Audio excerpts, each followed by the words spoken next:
안녕하세요. 고고TV 여명입니다. 조국 사태와 죄수의 딜레마입니다. 죄수의 딜레마. 오늘 현재 2달 가까이 조국 사태가 국민의 마음을 후벼파고 국민을 분노에 불을 지피고 더 불을 지피고 국민은 조국과 좌파들과 청와대 이중성에 아주 치를 떨고 있죠. 윤석열은 전선을 넓히고 있고 윤석열은 범죄 피해자들을 계속 소환조사하고 구속하고 있습니다.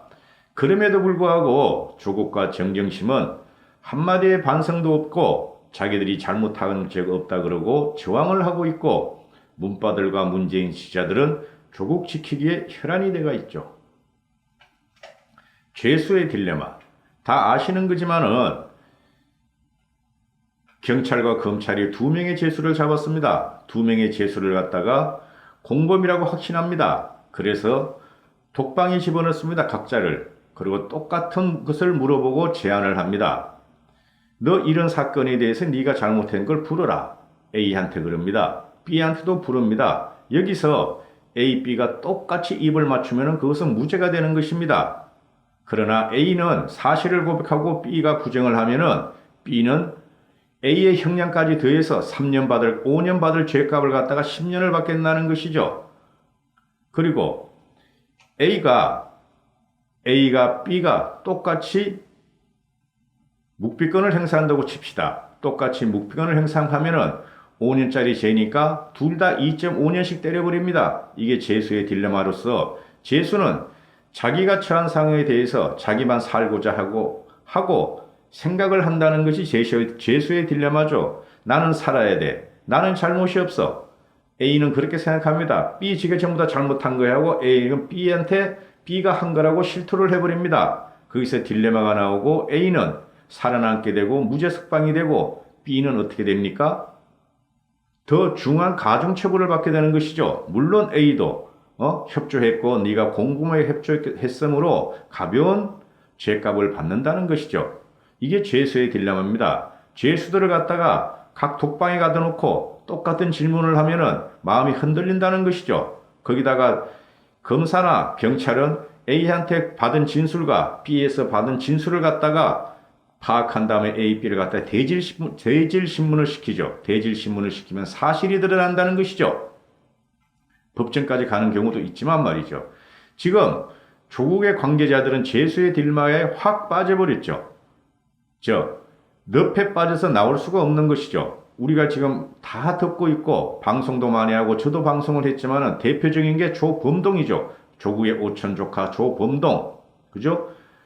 조국 안에 정경심으로부터 갑질을 당했다. 너무 힘들게 나를 괴롭히고 투자금이 왜 안 불려지느냐 이런 전화를 했다 그러죠. 이런 걸 갖다가 조범동이한테 어필을 했다 그러죠. 그죠? 그러면은 조범동이가 지금 생각하는 것이 이겁니다. 내가 살 것이냐? 나는 죄가 없다. 저 사람들이 시킨 대로 했다.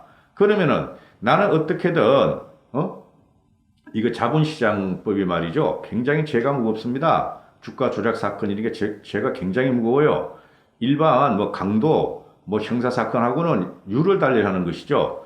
그럼 조범동이는 나는 저 사람들의 돈을 굴려준 채뿐이 없어. 저 사람들이 시키는 채뿐이 없어. 내가 비록 저 사람들이 투자한 돈을 횡령을 했더라도 난 저 사람들을 시킨 대로 하고 그것은 내 자의가 10%뿐이 없었고 90%는 내 자의가 아니었다고 고백을 해버리면은 정경심이야 조국이는 걸려들어간다. 크게 걸려들어간다. 이런 게 되는 것이죠. 그리고 지금 조범동이가 이야기한 조범동이하고 최태식의 웰스 시엔트 최태식이가 이야기를 하는데 익성에 투자한 돈이 익성에 투자하고 익성은 웰스시티로부터 10억 얼마를 받습니다. 10억을 받아서 그게 조범동에 의해서 명동시 사채시장에서 와리깡이 돼버립니다. 현금으로 와리깡하는 게 나오는 겁니다. 그러면 최태식 입장에서는 그렇죠. 검찰에 가서 진술한 겁니다. 10억을 돌려줬습니다. 10억 3천을 갖다가 조범동이 코링크한테 돌려줬습니다. 근데 그걸 갖다가 조범동이 시키기를 죽은 사람한테 준 거로 해라. 근데 웰스시티는 익성한테 받았습니다. 그럼 나 익성한테 줘야 돼요. 그러니까 익성이 그러려면 죽는다. 익성이 발각이 되고 익성에서 사모펀드 2차 전지란 말이 나오면은 문재인의 국책사업이므로 문재인이가 태양광을 일으키기 위한 국책사업이므로 조기가 날아간다. 조기가 낙마한다. 조기란 말이 나오면 안 된다 이랬죠. 그럼에도 불구하고 최태식은 자기가 살기 위해서 검찰에 가서 다 풀어버렸죠. 이거는 말이죠. 내가 돌려주려고 그래도 죽은 사람 명의로 갖다 돌려주라 그러니까 그렇지 않았고 그냥 7억 3천하고 3억을 해가지고 산 사람 명의로 돌려줬습니다 하고 풀어버리죠. 그럼 여기서 조국이가 걸려 들어가는데 그 조국이가 아니라 조범동이가 걸려 들어갔는데 조범동이는 무슨 생각을 하는 겁니까? 10억 3천만 원을 받았어요. 웰스시티로부터. 그게 어디로 갔는지 없습니다. 그게 어디로 갔습니까? 명동 사채시장으로 가서 현금으로 와리깡을 해버립니다. 즉 현금 10억 3천을 10억 3천보다 못한 9천만 원이나 9,500만 원에 다시 현금화 시키는 것이죠. 수표를 갖다가.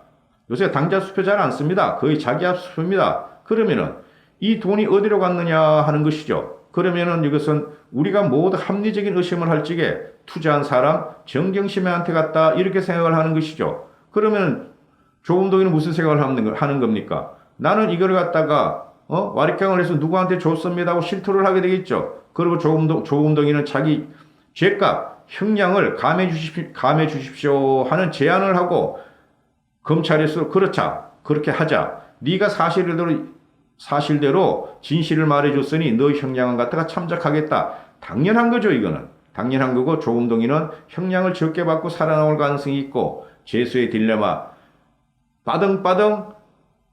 자, 여기서 조범동이를 A라고 합시다. B라는 정경심과 조국 일가는 자기들을 하나도 관여한 게 없다. 끝까지 부정하게 되면은 조범동의 죄까지 조국과 조국 일가가 정경심이가 뒤집어 쓰는 것이죠. 이것이 재수의 딜레마고 정경심과 조국 일가는 10년 받을 거를 15년, 20년 받게 된다는 것이죠. 형벌을.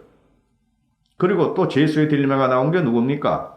여기서 핵심 키워드가 몇 명이 있어요. 그죠? 조범동이, 웰스시티, 이광훈이, 또 누구야? 그거 뭐야? 그 우국하니. 그죠? 그리고 또 하나 있죠. 또 하나 누굽니까? 아주 중요한 단서를 제공하고 중요한 사실을 갖다 폭로한 사람이죠. 검찰에 지시한 사람. 한국투자증권의 김모 PB죠. 그죠? 이 김모가 모든 걸 갖다가 다 진술을 했다는 것이 검찰 진술로 지금 언론에 보도되고 있죠. 그죠? 정경심 씨는 WFM에서 잘 알고 있었다. 그래서 자기한테 상의해와서 자기는 그 조심해라 그랬고 정경심이는 코링크 투자 운영사를 갖다가 자기가 한다. 자기가 관여되어 있다는 식의 말을 갖다 자기는 들었다. 그래서 자기는 이거 큰일 났구나 하고 생각을 했었고 그 다음에 정경심이는 김씨를 데리고 한투정권의 김씨를 데리고 동양대까지 가서 PC 컴퓨터를 가져와서 김씨 트렁크에 실었고 그리고 김씨는 그 뒤로 조국 집에 가가지고 조국의 PC를 갖다가 교체해주고 정경심의 PC를 교체해줬다. 그죠? 이게 뭐야? 이게 지금 김씨의 입장에서 따지면은 내가 죄를 갖다가 뒤집어 쓸 필요 없어. 나는 여기서 관계한 게 없어. 나는 단지 심부름만 해줬을 뿐이야. 근데 내가 지금 공범으로 몰리고 있어. 나는 협조자에 불과해. 나는 죄가 없어. 내 죄를 더해주고 내 죄를 갖다 가한 것은 정경심이고 조국이야 하는 재수의 딜레마. 이렇게 나오는 것이죠.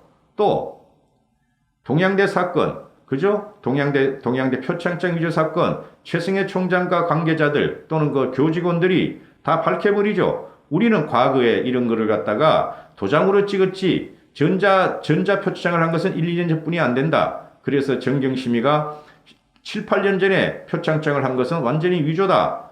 그걸 봐라. 각도도 같고 모양도 같고 위치도 같다. 그렇게 되고 조국이하고 정경심이가 뭐라 그랬습니까? 자기들이 동양대 표창장을 갖다가 대학에는 썼지만은 당국대 제1제자 논문은 고려대 입시 과정에서 제출하지 않았다 그랬죠. 그러나 고려대도 제출됐었다. 그리고 고려대의 이팡 사정관 교수는 이 제1제자 논문 국제학회에 실릴 정도 이 제1제자 논문이면은 조국의 딸 조민희가 고려대학에 입학할 적에 합격할 수 있는 굉장한 가산점에 해당했다 하고 실토를 해버리죠. 그죠? 고려대학교도 재수의 딜레마, 고려대학교도 고려대생들의 눈치를 갖다가 더 이상 더 이상 피할 수도 없고 그동안 국민들의 양심과 상식이 고려대로 향하고 있는데 그래도 썩은 준치인데 고려대도 그래도 우리나라 3대 명문인데 그 고려대로 국민들이 갖다가 질타하기 시작하니까 고려대도 이실직고를 할 수뿐이 없었다. 즉 고려대도 자기들은 이건 똑같은 죄수 취급당하는 게 싫다. 우린 죄수에서 빠져나오겠다. 이 딜레마에서 벗어나기 위해서 폭로를 해버리고 조국에게 걸려 들어가는 과정이다. 이렇게 생각하시게 되죠. 이렇게 되는 거죠. 그리고 모든 과정에 보면 지금 조국 사태가 50일이 가고 있습니다. 50일이 가고 있는데 조국이는 아직까지도 사실로 드러나고 있고 정황 증거가 드러난 것에 대해서 조국이는 국민한테 이런 방구도 하지 않습니다. 검찰 개혁을 한다고 어정부 지검을 가고 뭐 훈령을 발동시키고 더불당과 정책 협의를 하고 발표하고 이래버립니다. 그럼 국민들이 뭐냐? 국민들이 입장에서 보면 이거 뭐야? 그러면은 조국이는 선한 사람이었고 조국이는 검찰 개혁을 하는 사람이고 우리 국민은 죄수였던가? 그죠? 우리는 죄수인가?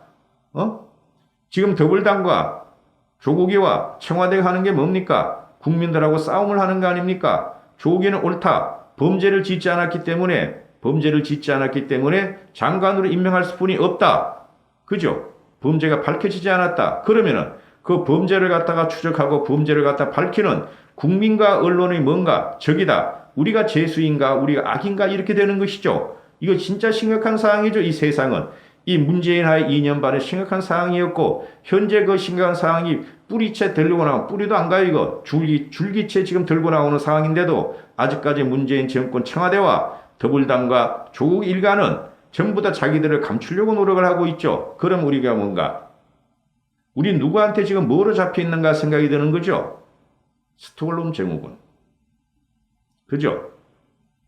빨리 탈출하는 게 정신건강에 좋고 빨리 탈출하는 게 우리나라를 위하는 길이다. 어느 세력에서 문재인 세력과 조국 세력과 더불당 세력에 대해서 거기서 우리가 빨리 탈출하는 게 우리가 사는 길이다 하고 우리는 생각을 해야 되겠죠.